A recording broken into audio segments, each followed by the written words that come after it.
Three,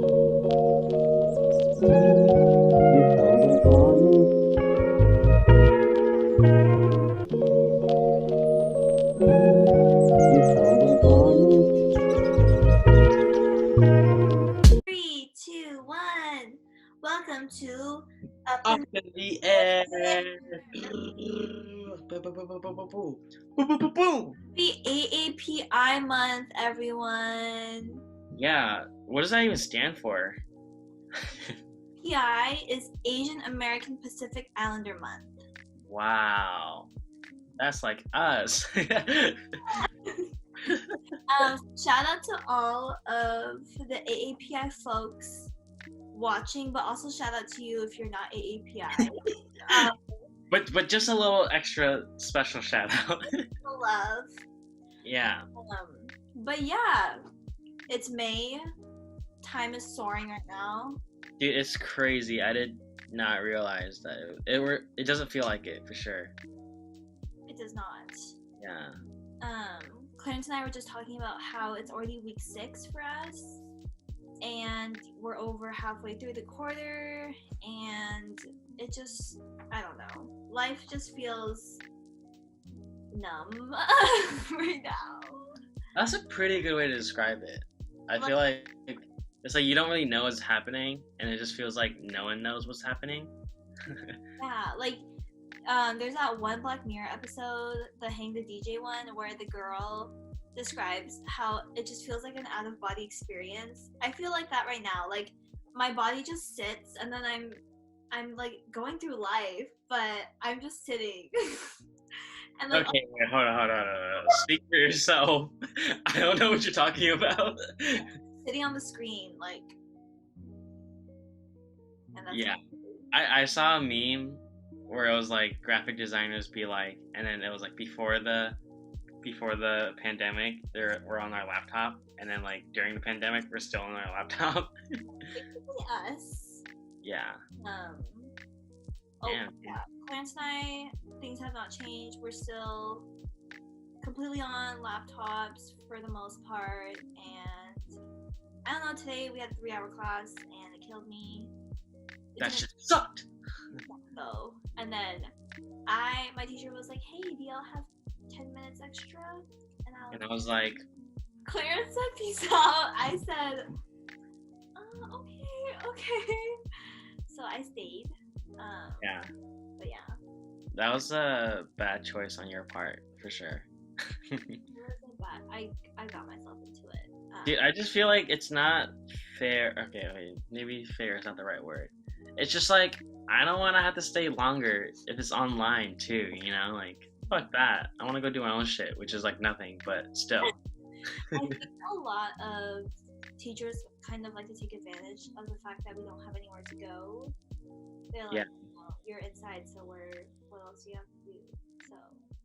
Yeah, but I mean, at least then again, like they're still, understanding if you're like, I can't stay, and then they won't be like, but you have nowhere to go. Yes, because technically, I guess it's like I have a meeting or something, but. Yeah. But yeah, I mean, Clarence, why don't you check in and tell people how you're doing, because you weren't here last week. Yeah. I kicked him off. Yeah, I was just really hurt about that all last night. Okay. No, Clarence was supposed to have a boys' night, but he had no one, so. Yeah. Well, it's just like I haven't really been in the mood to record a lot, to be honest, I think I'm getting really sick of like being on screen a lot, and just like having a lot of screen time. I feel that. Yeah, because like I'll be on my laptop, and then like I use a different laptop to do like Adobe stuff, and then I go on my phone.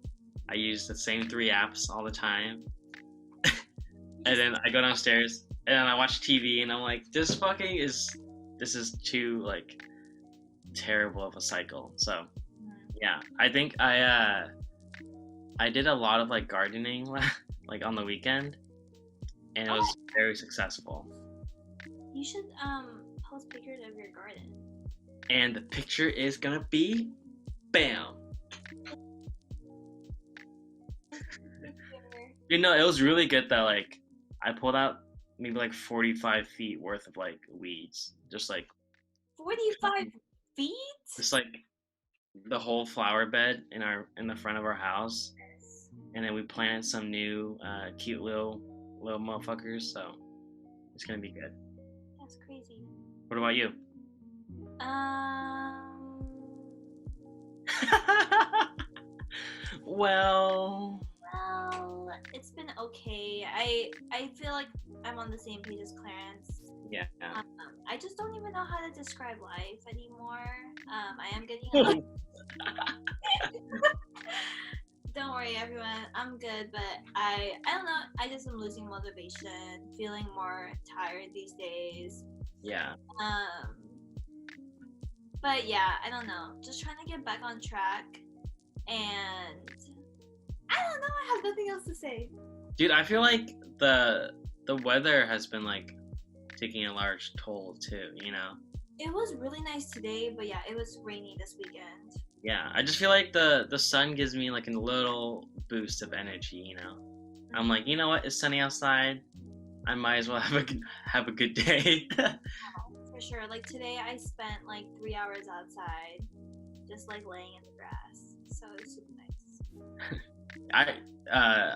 I saw that the weather's gonna be like super nice this weekend. That's good.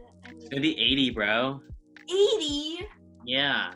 Oh, I love the spring. Springtime in Seattle is the best, everyone. I think on Saturday I'm only gonna be outside. Are you gonna be gardening? No, I'm just gonna lay on the grass and just like. Dude, I kind of like want to just lay in the grass all weekend and then listen to music and get boba. Happy National Boba Day. Yeah, I got my little boba on that day, so I don't know about you though. I did not receive anything. None of my friends get boba for me. Damn, that to suck. But boba reminds us of. I'm off today. Okay. I need to crop that awkward silence. Snip. So it's AAPI month. Clarence, what does AAPI month mean to you personally, and how has your identity as an Asian American changed over the years? Can you just talk about that a little bit? Wow, that is a good segue. One segue. I feel like personally, I never celebrated this month as much, you know, until I got into like college, just because like I wasn't as aware about it, and I didn't really realize like the impact it could have, and so definitely like nowadays I'm always just trying to make sure I like recognize like Asian or AAPI like artists and musicians and people in like politics and all that, like just recognize all these people and then like really try to do my part and like appreciate the work that they do and try to support them too. Yeah, so I guess like in addition to that, I have been also trying to like tell more people about it, you know, like be more vocal, and so that people such as myself in the past who didn't really know about it can like learn more and whatnot. But yeah. That's good. Yeah, I mean, what does it mean to you? I mean, I would say the same. I didn't really grow up celebrating Asian American, AAPI month. I didn't celebrate it as much. Yeah, because I wasn't aware of it, and I also think that went like hand in hand with my ethnic identity and the development of that. I think that throughout my life, I grew up in a predominantly white school, so it was hard for me to be super proud of my heritage, because I definitely tried to assimilate and fit in with the rest of my peers. I had all white girlfriends, so that really impacted how I perceived myself. And I feel like it wasn't really until my junior year of high school that I started to actually speak up for myself and be like, okay, what the hell? Why are people talking to me like this? And why do people assume things of me? Because yeah, I don't know. I was super quiet, elementary through high school, and then now that I'm in college, and I would say like I'm still a little bit shy, but I'm definitely not quiet. Um, I was like, was I actually shy, or did people make me shy, or like did I just hate everyone? Because I honestly think like I just didn't want to talk to people. Um, Not saying I hate white people, but you know what? I don't know. But Yeah, I feel the same. I mean, I think like I guess I didn't necessarily feel put down, but like I didn't um feel like I had enough like space to speak up sometimes. Like Mhm. I'm also a person that doesn't like conflict, so I'm like, you know what? I'm just gonna let it pass, you know. And I'm like, well, I don't have that many people that can like support what I'm saying, you know, and whatnot. And like even I wasn't that like aware of certain things, and so like if I had to back myself up, like it'd be, you know, kind of tough to do that. Mhm. Yeah, but yeah, it's really interesting, you know, going to like high schools like that, you know. You're really suppressed, I think. And yeah, you're right. When you're on your own, it's hard to advocate for yourself. So yeah, I think I grew up without the realization that May was API month. Also grew up like I was pretty confident in being Korean, but I didn't really know what that meant. I think being going to college, being surrounded by a few more Korean people, and then I would say that like my friends are predominantly Asian now. So that's been refreshing, but also there's takeaways from, or like there's some cons to that as well, I'd say. Um, but overall, I would say like this is the most proud I've been to be AAPI, and I think it's only going to go up from here. But yeah, it's good to recognize everything that our parents have done for us, the sacrifices that they made, and I mean, right now with the pandemic, there's a lot going on that's relevant. Yeah, do you want to talk about that a little bit? No.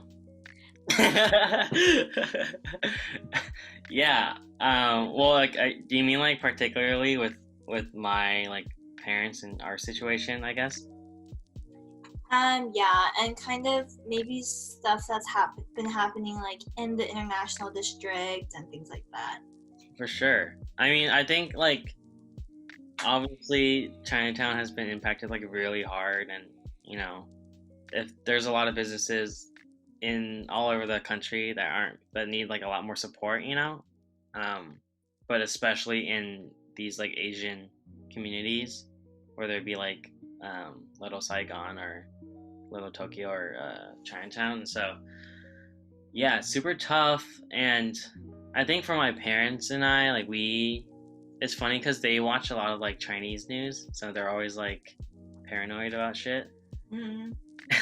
And so it's like my mom's been ahead of this whole like pandemic shit since it started. She's like, I told you the country gonna shut down, like you should have listened to me. And I'm like, what do you mean I didn't listen to you? I believed you. But yeah, I think it's definitely super stressful too, you know. And like I don't think particularly in my experience that like we've gotten necessarily like dirty looks or whatnot for being Chinese and then like out in public. But I know that that's the case for a lot of people in other parts of the country, and so yeah, like it's tough for everyone at like different levels, you know. And luckily for like my family and I, like we're doing all right. Um, Given the fact that like my parents don't tell me a lot about their work. Yeah, So who knows? It could be our ship could be sinking right now, but I feel that. I, Clarence, you know that I sneeze really loudly, and my dad keeps telling me like whenever I sneeze and he hears me, he's like, Julie, like you honestly can't sneeze like that in public. Like like people you gotta practice, bro. Like the sneezes. He was like, people will actually like, what if they attack you? And I was like, they're not gonna attack me. But also, I just won't sneeze in public, just in case. Maybe you just won't sneeze. I just hold it in. But yeah, kind of going off of what you were saying, Clarence. Thankfully, the ID has gotten some more support over the last month, which has been really good. Certain restaurants have been gaining like a lot more customers, thankfully, because of social media, the people sharing it on their platforms.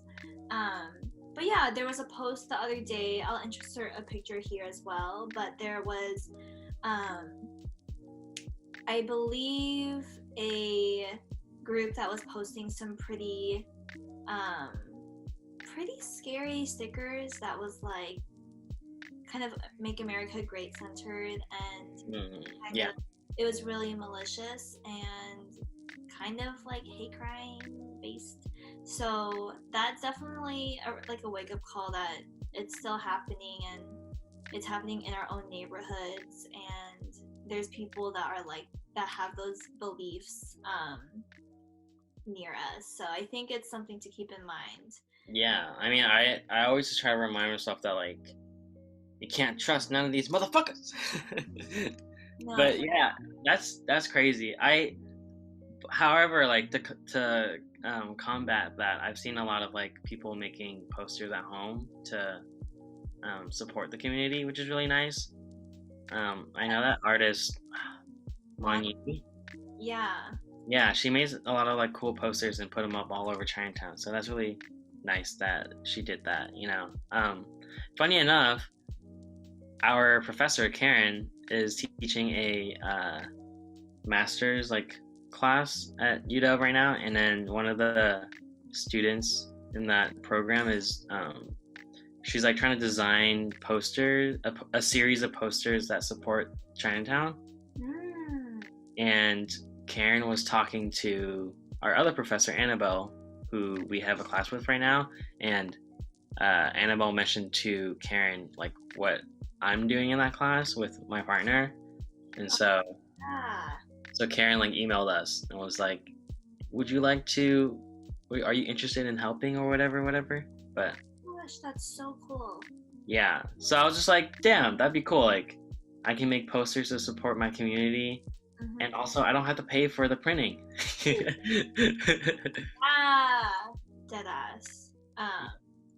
I think during times like this, it is hard to feel like design work is, relevant, or designing for good feels pretty far right now. But I think that there are small things that we can do to utilize our skills for the greater good, which is yeah. I mean, I think it's especially nice that like with you and I, a lot of the projects that we engage in are like centered on real, issues like within communities that we're a part of. So I guess like, designing it's like tough to think about it, like putting it first, but there are ways that we can use our voice, so that's nice. I mean, I'm not trying to throw shade, but I do think that, a lot of our projects that you and I have done have been to advocate for someone or a group of people. And right now for our classes, we're doing a visual conference, or a visual systems for a conference that we get to create on our own, but it has to be about bias or prejudice. And I low-key feel like if that wasn't the requirement, a lot of people wouldn't end up choosing something, in that area. Yeah, and it's not like necessarily bad, but it kind of shows you how like where the priorities are. Where I mean, it's like, being people of color in our program, and like in design, like we like in a way like it's up to us to design for people of color, because we have some an experience within that. So yeah, it's like on every cover letter I'm like, I design. Okay, like that, but yeah, it's like I always try to keep that in mind, you know, Mhm. my audience and whatnot. Um, like all my work with nonprofits have been with organizations based in the ID. Yeah. That's been good. But yeah, I would say my resume is heavily like AAPI, which is not something I'm complaining about, but I would like to diversify my. Yeah, you're like, that's fucking lame, bro. I don't like Asians. I think with AAPI month, I think it's also important to call out things that they're not hitting well right now. A few things that I had in mind personally was like there's a lot of jokes about how a lot of Asian people use the N-word still. Mm-hmm. That's actually outrageous. I think that at this point in where we're at as a society, if you are a person of color using the N-word that's not black, you're, actively being ignorant and you're choosing to be ignorant because at this point we know the depth that word holds, and people always joke on Twitter like Kevin wins that say the N-word. Like, bruh, that's a real thing. Like, people actually be doing that. So, Yeah, I completely understand you on that. there's so many racist Asian TikTokers. Dude, okay, why why are there so many? I'm so mad. Like, I think that this is kind of why API folks at times get a bad rep because there is a lack of support for other groups of color, and we're out here making jokes like that where it's insensitive, it's racist, and you obviously can't. It's not good to like pit people of color against each other, but that's what a lot of folks in the AIPI community are doing. By making jokes like that, by using their platforms, by using their humor, for those type of things. So Yeah, I mean, a lot of people are just really ignorant, you know. They're like, oh, I'm Asian, like I'm allowed to, to say this or do that. They're just like so stupid. yeah, I think there's this one girl that made a horrible TikTok about, it was like a joke about cotton fields and cotton picking. Super horrible, super racist, and then she posted an apology video with her dad crying. She's like, it was just a joke, like, I'm so sorry. Yeah, you know what? It was her apology that didn't do it for me. It was like Loki defending herself in a way. Yeah. Instead of just like taking full responsibility and just being like sorry. Like you don't need to say anything else. Like to be like, hey, I understand like at this point why it's wrong. I won't do it again and I'm sorry. And then that's it. Don't say nothing else, you know? Cry, like, don't even cry, that's manipulative. But Don't even do a video, just do an audio recording. You want to see your face, bro. the ideal apology would just be like, yeah, you don't deserve, like, I don't deserve to even show my face. Like, Yeah. yeah. Like, there's a tweet that was like, you aren't sorry that you aren't sorry for being racist, you're just sorry for being caught. Facts. Yeah. That's troublesome. I mean, it's like, and then you hope that, once they get in trouble for it or like get called out for it, that they actually learn from it, Because like I just feel like it's so often that people are called out for something and then they just continue to do it. Mm-hmm. So. I think though AAPI month is a month of celebration, I think like for me personally as an Asian American woman, I do feel responsible to call out shit when I see it. Cause yeah, I do see there's just so many, especially East Asians. East Asians love to be racist. So it just kind of does show like there is a lot of anti-blackness within the East Asian community that needs to be called out. And yeah, I don't know, Clarence, you grew up in a predominantly white boys' school. Yeah. High school. Yes. Did you ever feel, you kind of mentioned that it was hard, to stand up for yourself and like advocate for yourself. Did you ever kind of feel like you had to go with it sometimes, or like kind of, I think there's a term for it called like racism chic, where it's, have you heard of that term? Not really, no. Okay, it's kind of like when you like kind of switch, or I don't know, like racist comments or microaggressions, like as a person of color, you kind of like play it off to fit in. I think that's what the definition is. I'm not sure. Yeah. Well, just with that definition, like, for sure, I definitely think I did do that, and like I think it wasn't until I was a junior or senior where like I started to recognize why it's like a shitty thing to do, like why it's important for me to, stand up for myself. And luckily, like I had a small group of friends that like I could, rely on for that. But then again, I think especially at my high school, like any joke is gonna fly. Like it's just hard to like have a filter when you're in that type of environment, which is like why I was so happy to leave high school. And like I'm happy with the people that I've met there, like especially the ones that I'm like still friends with now.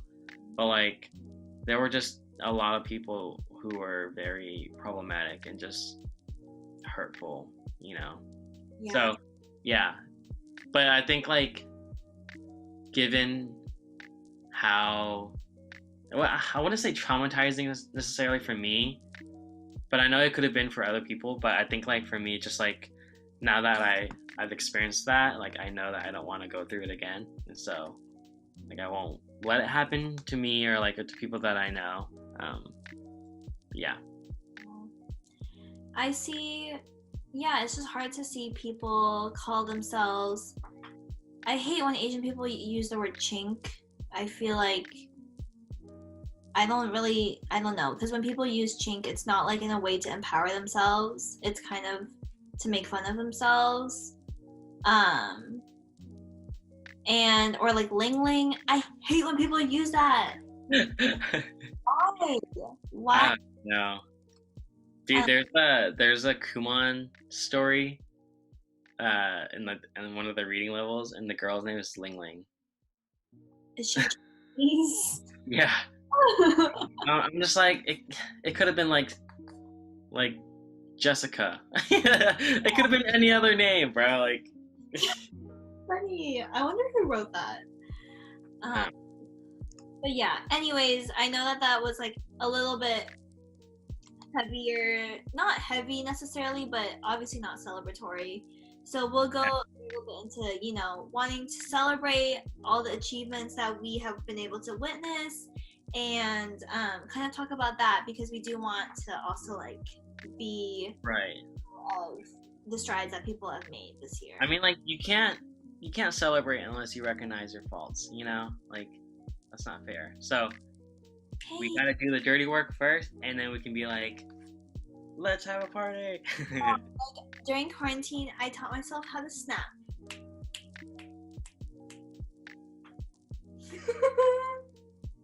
I can't snap with this hand. Wait, can you not snap? Oh my gosh, how do you do it so loud? Dude, I can snap with all fingers. Watch this. Clarence, how? I can barely do this one. Actually, I can barely do it too with my right hand, which is funny. Like the middle finger. Then the left hand is way easier. Wait, that's her. Okay, never mind. I'm just clicking my tongue.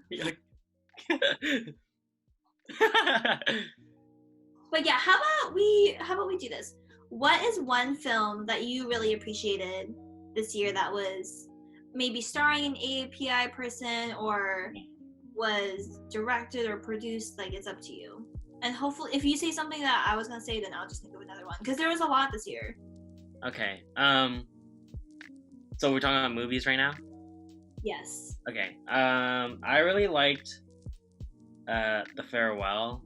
Mm. That hit really close to home. Not necessarily the story of like how she had to lie to her grandma about her grandma's condition, but it's just like there's a lot of themes within that film that I recognize, and like especially Aquafina's character Billy being, like having been raised in America and then like kind of going back and forth, and then the idea that, or was she raised in America?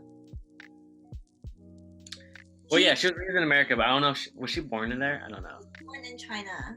But Okay, so she immigrated as a kid, right, in the movie?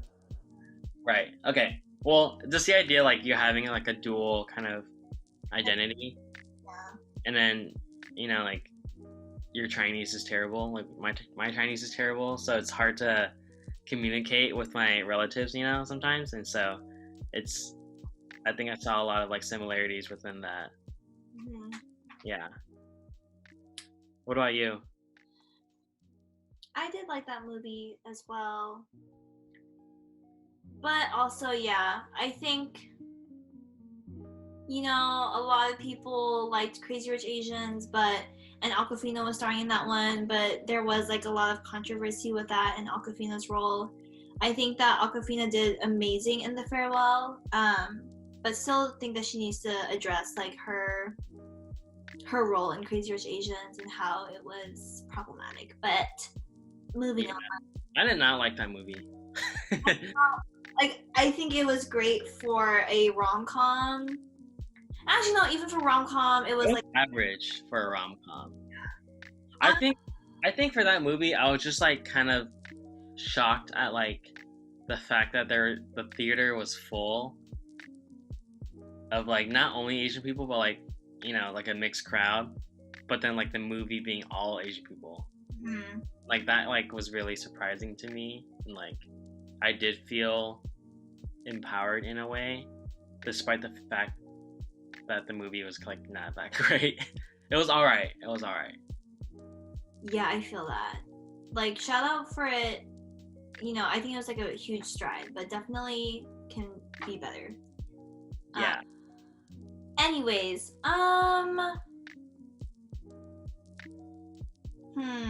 another film. I know that we discussed it on the first episode of Up in the Air on YouTube, but I do think Tiger Tail was a really strong film. I really appreciated it, and I feel like had similar underlying tones as The Farewell, and once again was sharing a narrative of what's it like to be an immigrant in the U.S., kind of more heavily on the parents' experience themselves, where for Billy, in The Farewell, it was really based on her perception of what her family went through. Yeah, I mean, I already said it in the first episode, but I thought it was beautifully filmed. I thought the pacing was really nice. I love the main actor. I thought he did really well. And I cried a lot. So, soundtrack was really beautiful too. Yeah, I think a lot of it is like you don't see a lot of the relationships with the parents and the child in mainstream films, and so like when you see that on screen done like right and with the soundtrack and like the cinematography and like all these like even like the decor and like the stage design, like all of that, just you see all of that come together and you're like, wow, like they're kind of telling either like my story or like a version of it, and that's just really powerful to see. No, yeah, for sure. Yeah. Mm-hmm. But as for TV shows, like has any show kind of stood out to you? Yes. I really enjoyed. I'm going to say two. Sorry. Okay. Recently I finished Never Have I Ever, and this is a 10-episode Netflix original show that focuses on Indian American girl and her family dynamics. I think that there's like a lot of things that, like, once again, whenever you watch a movie that is kind of, or a show that's centered kind of on race or ethnic identity, There's definitely things that can appear stereotypical, but at the end of the day, it can be really relatable. But I think that there was just a really honest depiction of the main character and her relationship with her mom, because I think that that's a very unique relationship. Because I think I'm Korean American. I was born in Seattle, and then my mom was born and raised in Korea, and then moved here in her late 20s. And I think that even with that gap, like even like a small language gap, and that barrier, it definitely changes like our relationship and how we communicate with each other. So I thought that that was really well represented, and kind of, yeah, it shows like how like awkward it feels like to grow up as an Asian American girl um in America. So I like that. Another good one is Kim's Convenience. I really like that show. It's definitely like a more comedic show than something that's like, well, not that it's not well made, but it's not like, Yeah. yeah, or some shit like that. But I really like, this one's about a Korean American family. So I thought that there was a lot of parallels between things I saw in my family and in the show, which I think, is really important and really, really beautiful.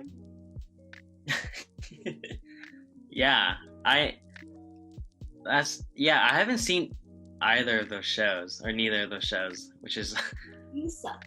I'm not doing my part as an Asian American. But actually, so like a show that I've been watching a lot is Ugly Delicious, and like it's a cooking, or it's a food Oh, is that exploration show. Huh? David? Yeah, David Chang. He's a Korean American chef, and he opened like the whole Momofuku like empire in New York. But anyways, that show is like, I like it a lot because it explores like culture and identity through food.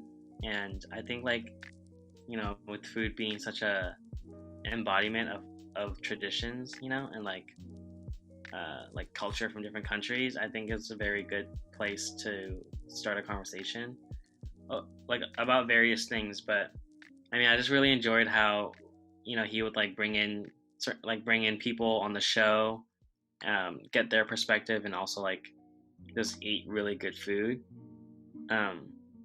Yeah, and I think he does a good job about like describing his own experience and how like uneducated he was on a lot of things, and how he's grown to understand, various topics. Yeah. Mm. And also I like food and I like looking at it, so It's amazing because food is a love language for reals. that's what I'm saying. I just think like it's funny too, because my project in our class, like it's focused on food and like biases around that, and so it's never ending. Yeah.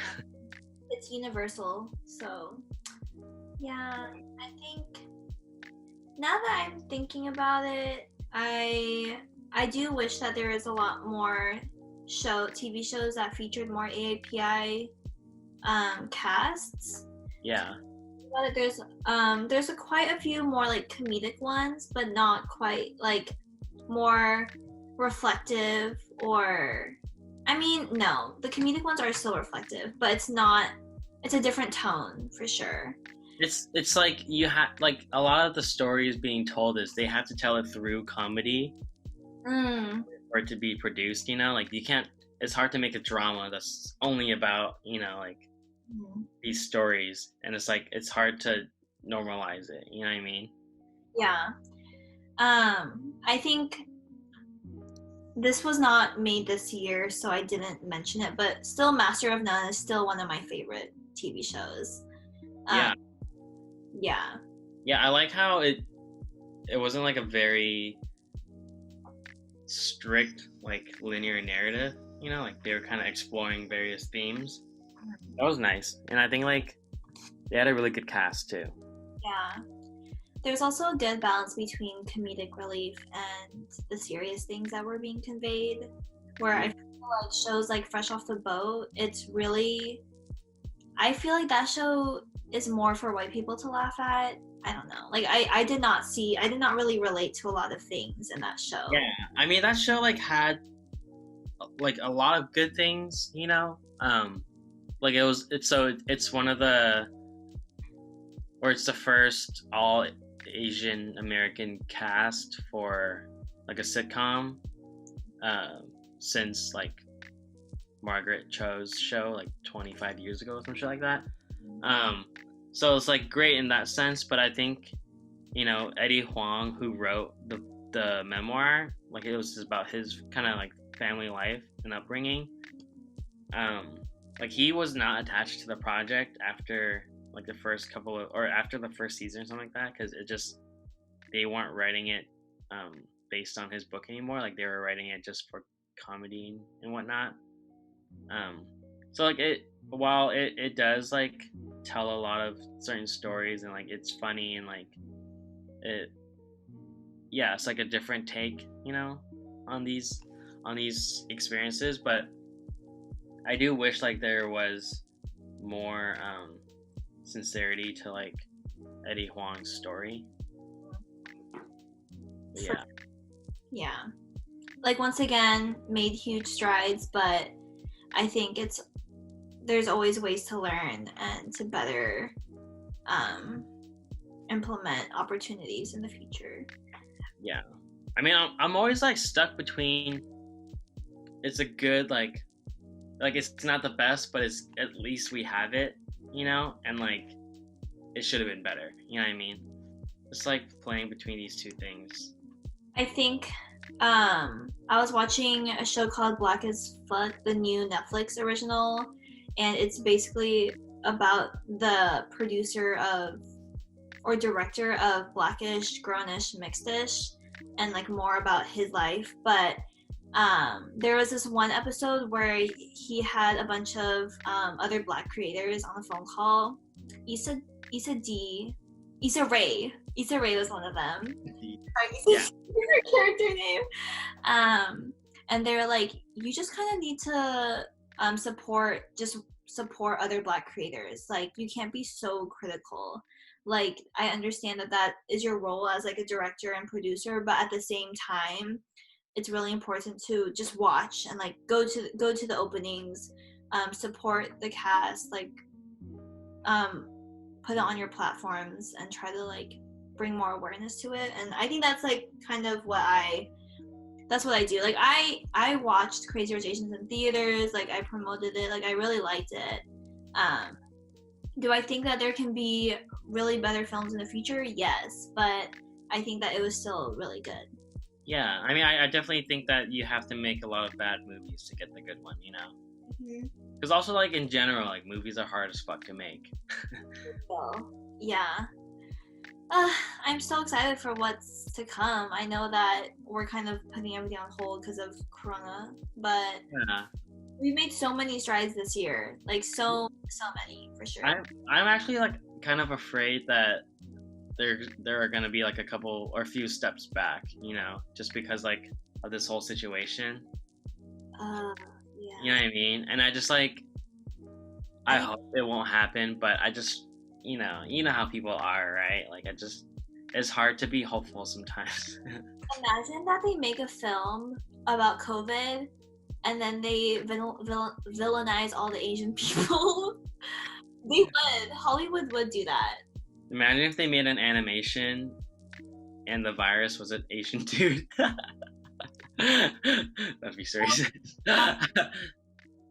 they did that. But yes, we do have to wrap it up soon. Let's try to do this real quick. But what are a few musical artists that you really enjoyed that were API? Yeah, so well, for this week, our playlist features all API artists. And you know, also like various genres, but just to pick a few out, I have this group called Super Organism on here, and the lead singer is Asian, and I just like, or the lead singer, and I think there's one other member who's Asian, but I just thought that their like style is very fun and like, I don't know, it's like not typical. non-typical. And then another one that I really enjoyed is this Pacific Islander group, Kalohi Kai, and it's like reggae, and I just like really enjoy their sound. And then lastly, I have this DJ named So Super Sam, but she also sings. Oh, And I just like have these three people that I want to talk about. super good. I think those are all like also really low key artists, so good to eye on them. I would say like a few more well known artists that I really enjoy is like she's Filipino. Mm-hmm. Ravina is getting up there. I loved her Tiny Desk, so beautiful. Some more low key artists are Tala. I actually recently discovered her. Audrey Nuna. Another one that I had on here. Actually, I did not add that many. Oops. Excuse me? I really like Jess Connolly. She was my song of the week last week. Yeden. I'm really bad at Korean. Yeden pick. Don't judge me for my Korean. But yeah, all of our lists, as per usual at the end of this video. But yeah, for real, continue to support your artists and your movie directors and your designers. Like, just keep supporting everyone because in your community. Support me in Clarence. Yeah, I mean, it's like now more than ever, people need your support. So in any way possible, whether it is you're just streaming their music or giving them a view on YouTube or some shit, we're just talking about it online. Like anything and everything helps. Mm-hmm. Some honorable mentions people submitted on the Instagram.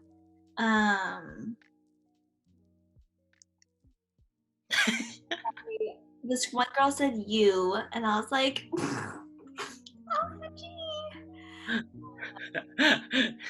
my homie Antu said Sawayama. I believe he's talking about Rina Sawayama, but correct me if I'm wrong. She has really good music.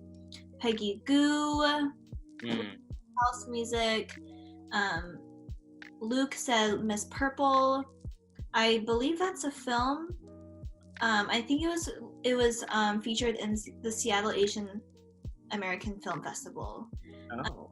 I will put that in the link bio. In the bio. Oh my gosh. My brother said Rice Gum. No, we do not support Rice Gum.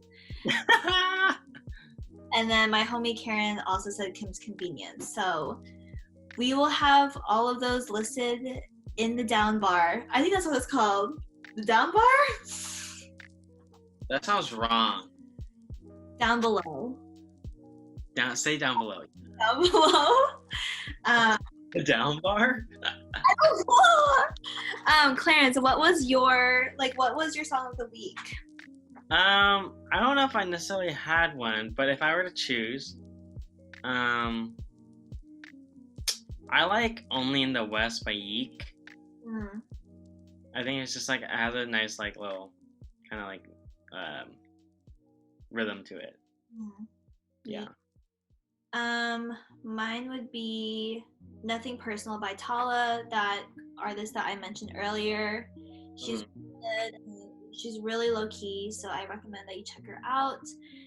We didn't mention 88 Rising because they've been popping off, but 88 Rising rides. I definitely had like a huge phase. I was like crazy about them. I still like them. But they do have a live stream going on tomorrow. It's gonna be huge. Keshi, Dumbfounded, a bunch of other people on their label will be there. So check it out. I don't know if I'll upload this by then, but we'll see. Take your time. Yes. But yeah, thanks for supporting us. As per usual, we hope that y'all are staying safe and healthy and staying inside if you are able to. But yeah, that's all we have for this week. Yeah, we will hopefully see you guys next week. Well, nah, we won't see you guys, but If you have any topics that we'd like to cover or that you'd like us to cover, please let us know because we are always open to it. yeah, if you want to be a guest too, get in line, all right? Because we got a long list. Cute, just kidding. Okay. Also, just like we would be open to, even if we don't know you, it might be cool. Yeah, it might. It might. Bye, everyone. Peace. Peace.